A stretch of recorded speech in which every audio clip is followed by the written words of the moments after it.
आज जानेंगे महान सम्राट हर्षवर्धन के जीवन से जुड़े कुछ महत्वपूर्ण पहलुओं को।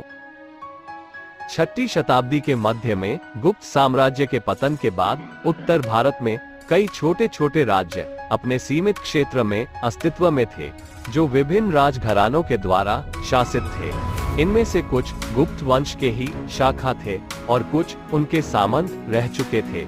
इस समय भारत की सीमा में विदेशी और आतताई शक्तियों का खतरा बना हुआ था, जिनमें हुन और गांधार मुख्य थे। इसी अवधि में राजा प्रभाकर वर्धन पुष्यभूति वंश के शासक थे, जो थानेसर से शासन करते थे। आपको बता दें कि ये थानेसर क्षेत्र वर्तमान में हरियाणा राज्य के कुरुक्षेत्र जिले का हिस्सा है।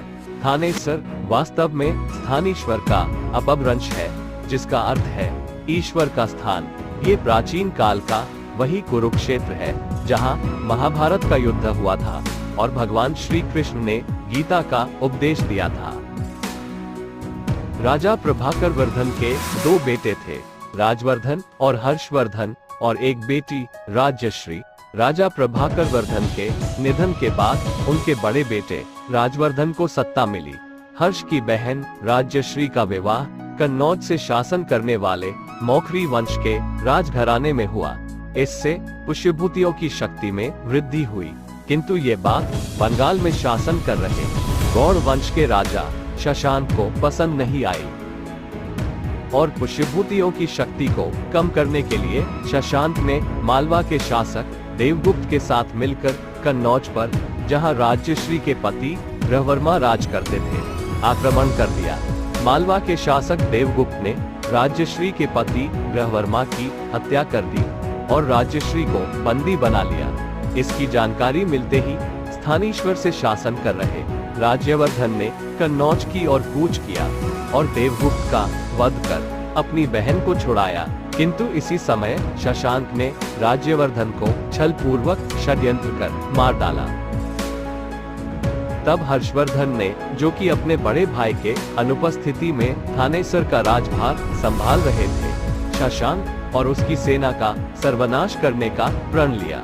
अब हर्ष ने कामरू अर्थात वर्तमान के असम के क्षेत्र पर शासन करने वाले राजा भास्कर वर्मन के साथ मिलकर शशांक पर आक्रमण किया और उसे घुटने टेकने पर मजबूर किया।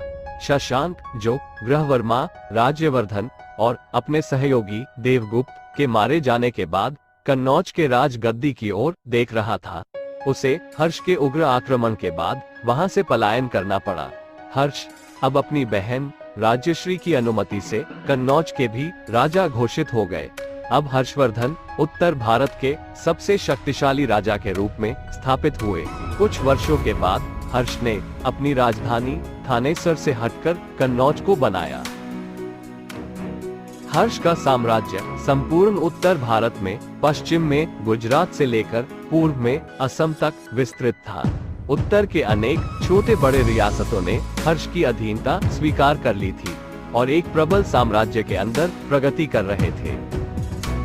अब हर्ष अपने साम्राज्य की सीमा को दक्षिण में भी विस्तृत करना चाहते थे। इसी प्रयास में जब वो दक्षिण की ओर बढ़ रहे थे, तब नर्मदा के तट पर उन्हें चुनौती दी महान चालुक्य सम्राट पुलकेशिन द्वितीय ने। दोनों विशाल सेना एक दूसरे से टकराई, किंतु हर्ष नर्मदा पर विजय नहीं कर सके। पुलकेशिन और हर्ष ने नर्मदा को ही अपने अपने साम्राज्य की सीमा के रूप में स्वीकार कर लिया और भविष्य में एक दूसरे पर कोई आक्रमण न करने का समझौता किया। सम्राट हर्षवर्धन के जीवन के बारे में महत्वपूर्ण जानकारी उनके राजकवि बाणभट्ट द्वारा रचित संस्कृत काव्य संग्रह हर्षचरित और चीनी यात्री हवेत सान के यात्रा वृत्तांत से मिलती है। बाणभट्ट ने हर्षचरित के अतिरिक्त कई अन्य विषयों पर साहित्य और भाष्य रचना की, जिनमें कादम्बरी और चंडिका शतक प्रख्यात है। चीनी यात्री हवेत सान हर्ष के साथ 8 वर्षों तक जुड़े रहे और उन्हें एक महान शासक और उत्तम पुरुष बताया है। हर्ष ने स्वयं उत्कृष्ट संस्कृत साहित्यों की भी रचना की, जिनमें प्रमुख है नागनंदा, रत्नावली और प्रियदर्शिका। हर्ष ने 606 ईस्वी से 647 ईस्वी तक लगभग 40 वर्षों तक शासन किया। हर्ष के शासन में लोग समृद्ध और शांत वातावरण में जीवन व्यतीत कर रहे थे।